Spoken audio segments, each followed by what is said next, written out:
Well, here we are with none other than Anthony Iannarino. He has written 7 books on selling, and he is a prolific author, a great speaker. He's the author of the Sales Blog. It is a weekly blog that I read religiously, and I love the stories. I remember on Father's Day, you had this wonderful insight about what a big difference a good father can make to the Hmm. children and to the future. And you grew up in a neighborhood where a lot of kids ran around very wild because they had no father, they had no Yeah. adult supervision. And you were the father of beautiful twins that are Yes. 21 now, 25. 25. One's married now. The other one's got a good boyfriend. I like him. So that's good. And fun fact, Anthony's brother, his name is Jake. He's a brilliant comedian. I'm his opening act now. I'm allowed to do 12 minutes. That's amazing. It's fun. I love it. You should do it, G. You should try it. It's fun. I have an opening script, and yeah, I'm working on it, and I want to go in your footsteps and go to a I, comedy I club. think you'd do great. I think you would do great. 100%. Maybe Joe needs to coach me. Well, we started as a stand-up comic, so I can coach you on that. Oh, Right? that's great. Okay. Well, let's get serious because the topic today is trust. Trust first client relationships. How do you build them? And I remember there was a Harvard Business School professor who has written a book on trust. And the sentence I walked away with in this book and his presentation was the ability to put yourself in a position of vulnerability. Mm. So, with that, I turn it over to Anthony. Okay, now I've got a bunch of things that I want to say, and I know you've been talking about revenue for 2 days now, right? Yep. So I'm going to give you another look at revenue, and we'll talk about trust as we do this. Okay, so the first thing is we have to align with the outcomes that matter to our clients. So that is the most important thing to do. So when you deliver what your clients truly need, you will get the revenue. So that's the most important thing for us to talk about starting off on this thing. So, okay, now I'm going to go through pretty fast here. Gerhard will come back in and talk about these things. So let me go to the next piece.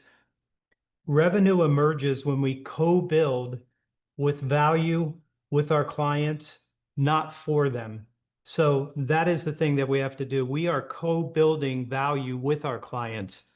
If you're not having that conversation where they're collaborating with us, then I would say revenue might not be what it could have been. Okay. Start with strategic outcomes, not your solution. So in a long time ago, the first era that I was in sales, the conversation was why us? And we would talk about our company, we would talk about our clients, we talk about our solutions, and that doesn't work anymore. Nobody cares about your solution. Everybody's got a good solution. So we should frame every conversation around the client's ideal future state.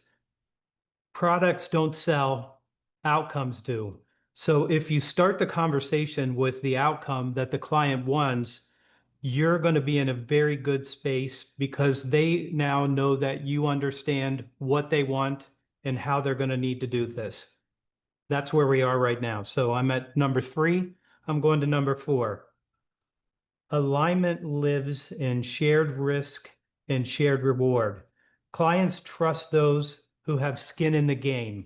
And if you don't have skin in the game, then it's probably not going to be something that will build trust with your clients.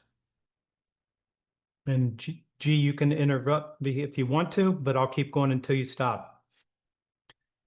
Clients don't want to buy software. I'm in staffing.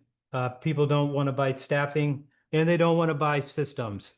What they want is lower churn, faster growth, higher margins, and you have to speak that language if you want them to give you the revenue that you need. Okay, so if you're still with me here, we got a ways to go, and I'm going to keep moving through this. And if you have questions or anything, maybe you can put them up in the chat, and maybe we'll answer some questions at the end of this. Control kills creativity. Collaboration builds buy-in, and buy-in builds revenue. So our job is to have a collaborative conversation with the client so that we can help them with the things that they need to do. Doctors who treat symptoms without a full diagnosis get sued. Sellers who skip deep discovery lose deals, and they lose deals because they didn't understand what the client really wanted. So the more time you can give them in discovery, the better you'll do. And I will say something about this. I know everybody has this idea that you should be velocity, as fast as you can go, not as fast as you can go, as fast as the client can go. Because if you're in front of the client, then they're behind you, and that's not going to be a good way to create trust, and that will cause you to not get the revenue that you can. And I know this because I've done some of these things. The best proposal is a mirror. A powerful proposal reflects the client's priorities better than they can articulate them themselves. And if you've not ever had that experience, it's really, really powerful when you can tell them more about what they need to do and the problems that they have and how they can solve them. That puts you in a very, very good place. Don't push the deal. Don't push. Let it close. When conditions are right, your clients will move fast. Your job is to create the conditions, not apply pressure. And I'm going to stop for a minute in case G wants to anything.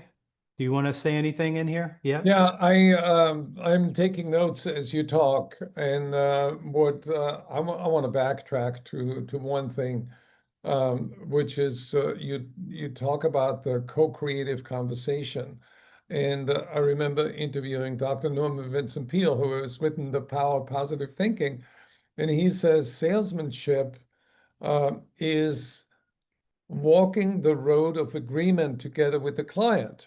And when you walk too fast, you lose the client.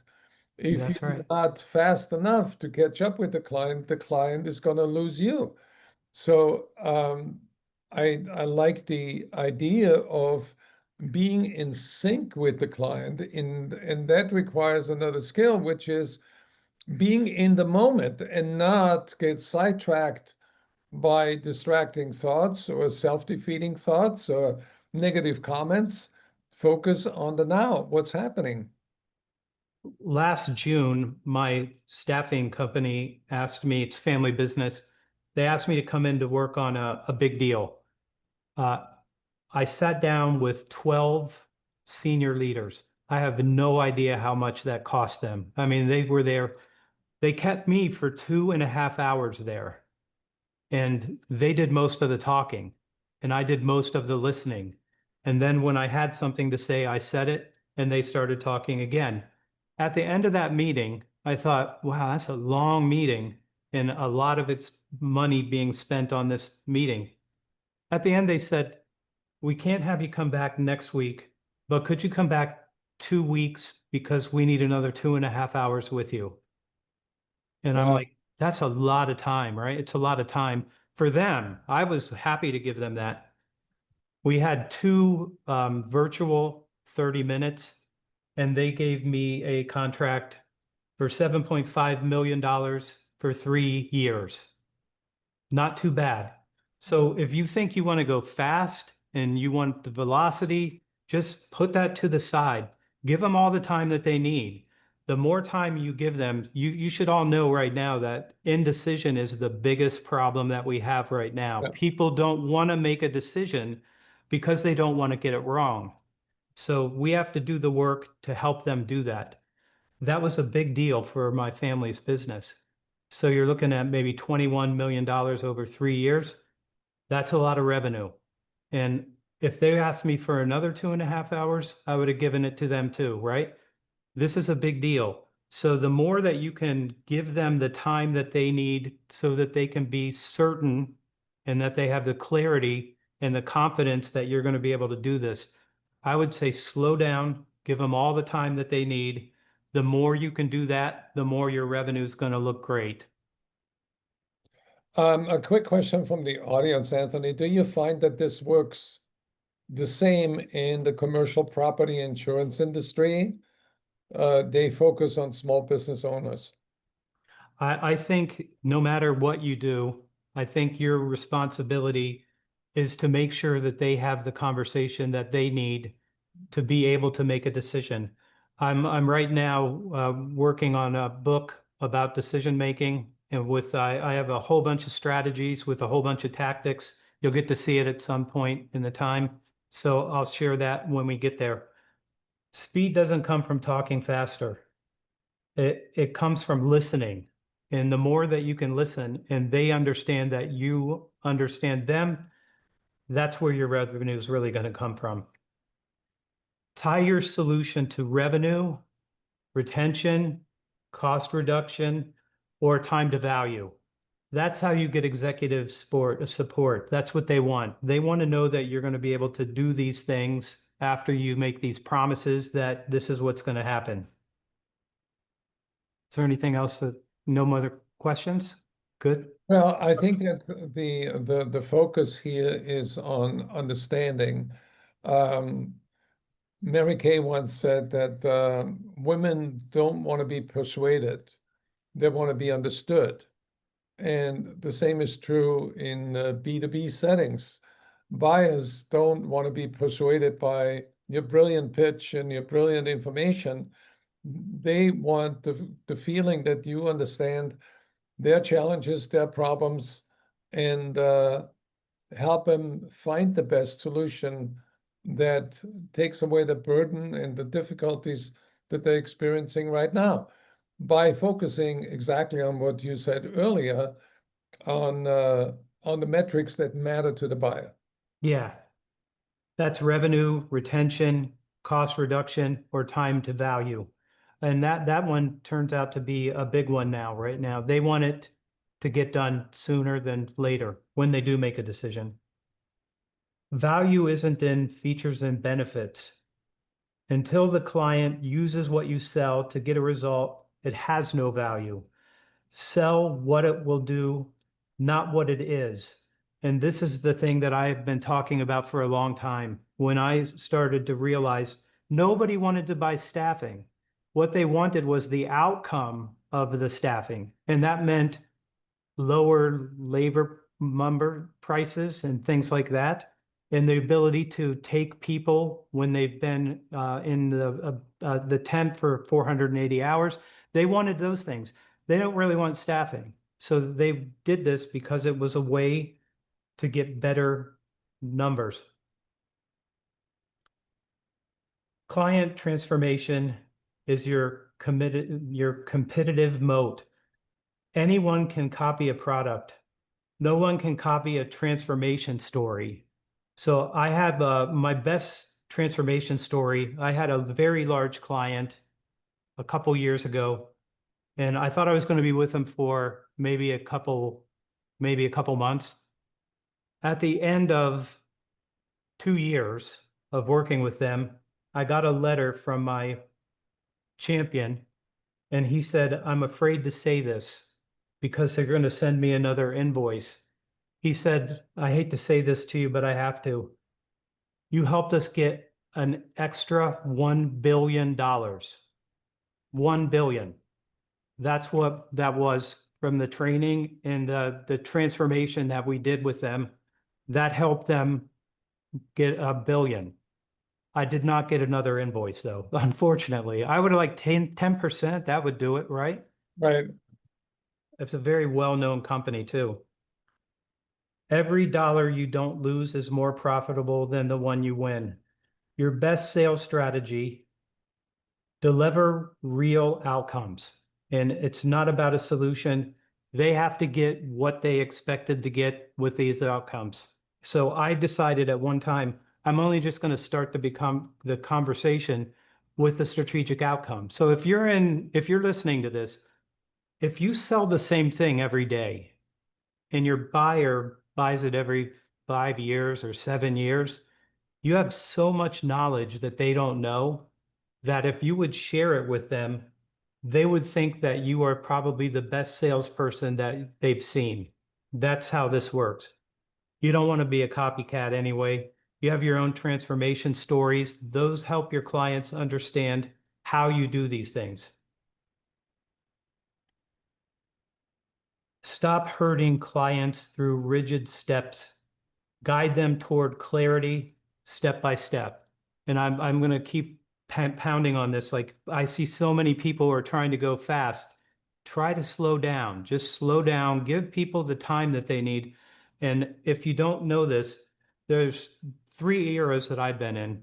Gerhard's probably got a couple before that. But the first one for me was Why Us?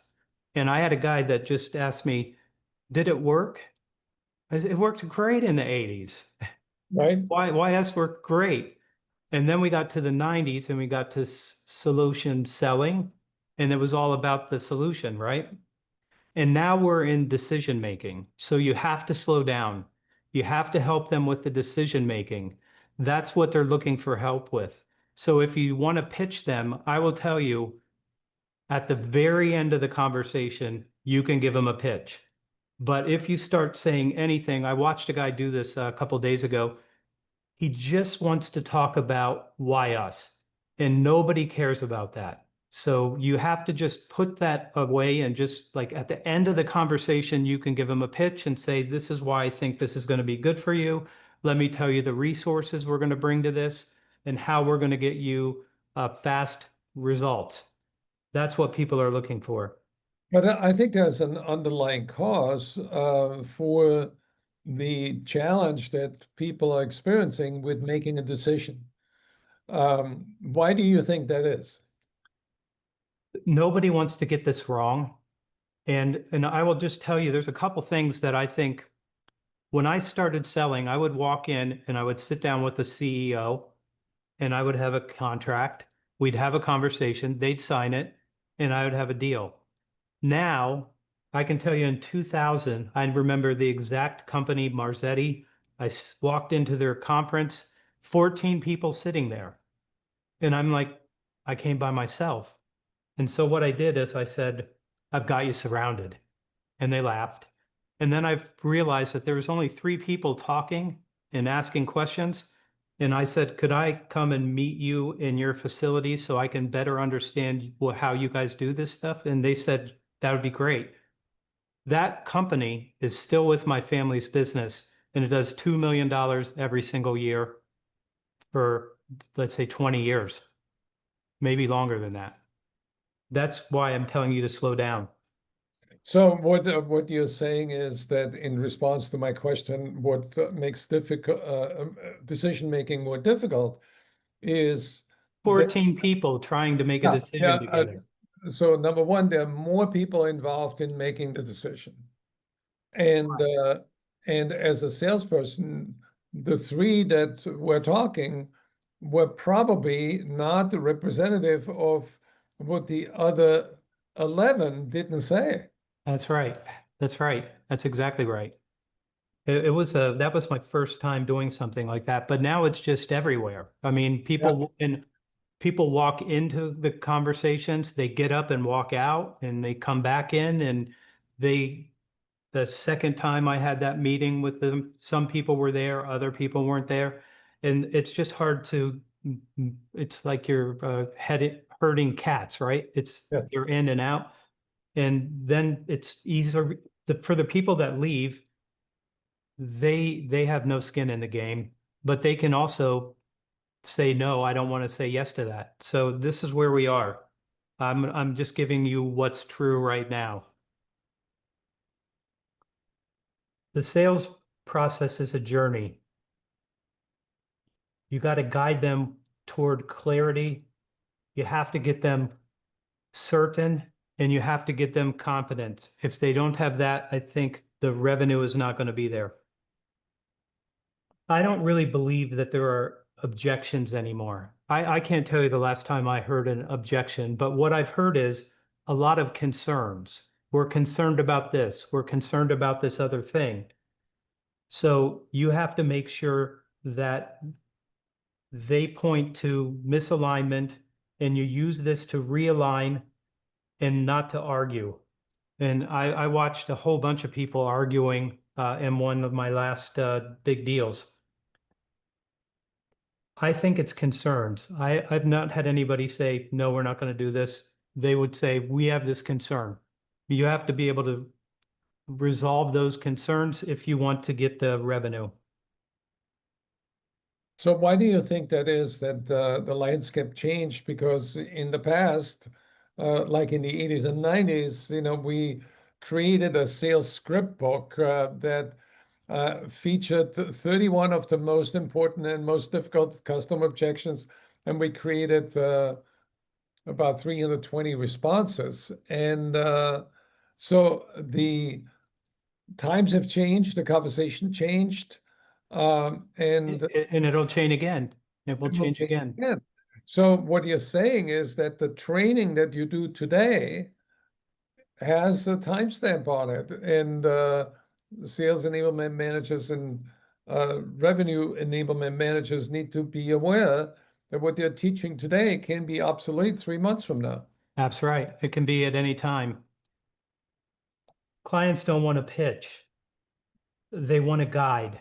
And the way that I talk about it is being one up, which means I have the experience and I have the authority because I've been in the industry for so long that that's what they want. They're looking for a guide.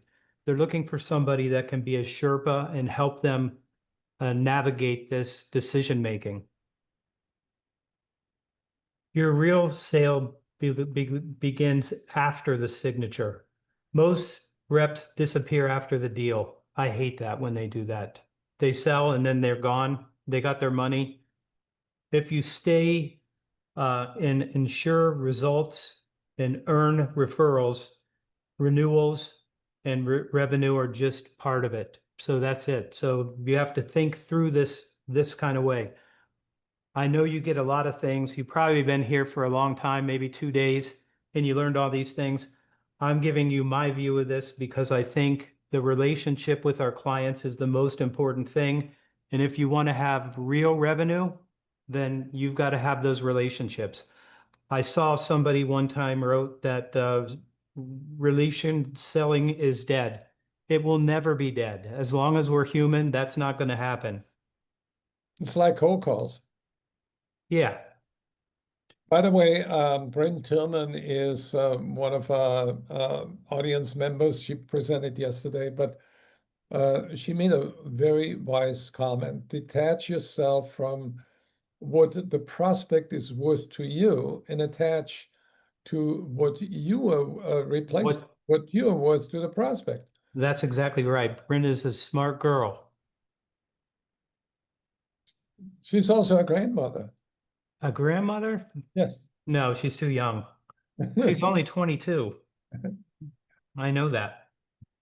In a sea of noise, the calm, clear voice wins. Bring simplicity and bring strategy. That's what they're looking for. That's what your clients are looking for, and I know that's what mine's looking for. Revenue is the evidence of relevance. If you're not growing, you're not aligned. Audit your message, your market, and your method. If you have what I said, those 3 eras, if it's why us or our solution, that is not going to work nearly as well as something else.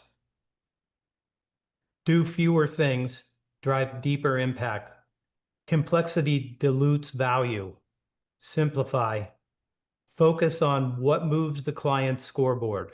And if you don't know that, I mean, I do this with my clients. I want to know what their revenue growth was so I can have something to stand on. Learn the client's internal language. And I've had people say, we don't like the word consultative. I don't know why they don't like that. It's a good word, but they say we don't like that word. Take it out. So that's what I had to do. I can't use those words for them because they don't like it. Use their I think terms, and that's how you earn trust. And if you start to take their language, then you're an insider. I think one of the challenges in different industries is that there is a human tendency to create acronyms. I don't know why, Yeah. but as a salesperson, if you do not understand an acronym that the client is using, ask immediately, can you help me understand this acronym? Because it reminds me of similar ones, but I don't know if I'm reading this right. I had that experience one time with the limited. They had a whole bunch of words that I didn't know. And I walked into the senior leader and I said, I kind of understand what you're saying, but could you educate me on how you guys are thinking about this? And he said, would you like to see our Excel? And I said, yeah. Showed me all of the metrics. It was very, very helpful for me. I learned a lot. And then I started asking everybody to tell me how about their business, how it works exactly. Very good way to get good And trust. that brings me to the other insight, which is that a good salesperson is not just a good teacher leading the client to new knowledge, but also you have to be a good student and learning about the customer's business, about the customer's challenges, and about the customer as a person. I think that's exactly right. Stop talking about your offer, start showcasing your impact. And that's a better way to start. I have one more. The more you lead with clarity, confidence, and competence, the less you need to convince anybody to do anything. That's all I have here for you. And we have 3 minutes left.